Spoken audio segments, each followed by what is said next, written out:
Good morning मित्रांनो. तर आज मला जायचं आहे माझ्या गावाला, पुलगावला. मम्मी पप्पा मला कालच घ्यायला आले, पण काल थोडा उशीर झाला म्हणून आम्ही आज चाललो. आणि स्वरू तर अजिबात रडली नाही. तिला असं वाटलं रानू फिरायला चालली आणि थोड्या वेळाने वापस येते म्हणून. आणि मग बसलो आम्ही बसमध्ये आणि निघालो पुलगावला जायला. आणि मग पुलगावात आल्याबरोबर मला लागली खूप जोराने भूक आणि मग मी खाल्ली गुपचूप. आणि घरी आल्याबरोबर विदूचे दर्शन झाले आणि त्यानंतर केला मी नाश्ता. मग नाश्ता करून केली मी पटकन तयारी आणि गेली कॉलेजला हॉल तिकीट आणायला. आणि ही बघा आपली लाडाची खादुडी खुशी. हॉल तिकीट तर आम्हाला काही मिळालं नाही. मग आम्ही गेलो खुशीचं पॅन कार्ड करायला. आणि फोटो काढताना बघा मॅडम कशी पोज देत आहे. आणि पॅन कार्ड काढून झाल्यानंतर आम्ही गेलो गौतमीमध्ये. तिथे जाऊन आम्ही छोले भटुरे आणि पिझ्झा खाल्ला. आणि मग बिल पे करून आम्ही निघालो बाजारात कुंड्या घ्यायला. आणि मग आम्ही घेतले कुंड्या. आणि घरी जाताना आम्हाला भेटले आचलताई आणि कुणाल दादा.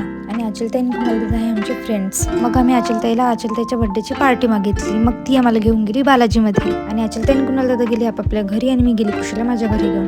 आजचं व्लॉग इथेच संपूया. Bye bye.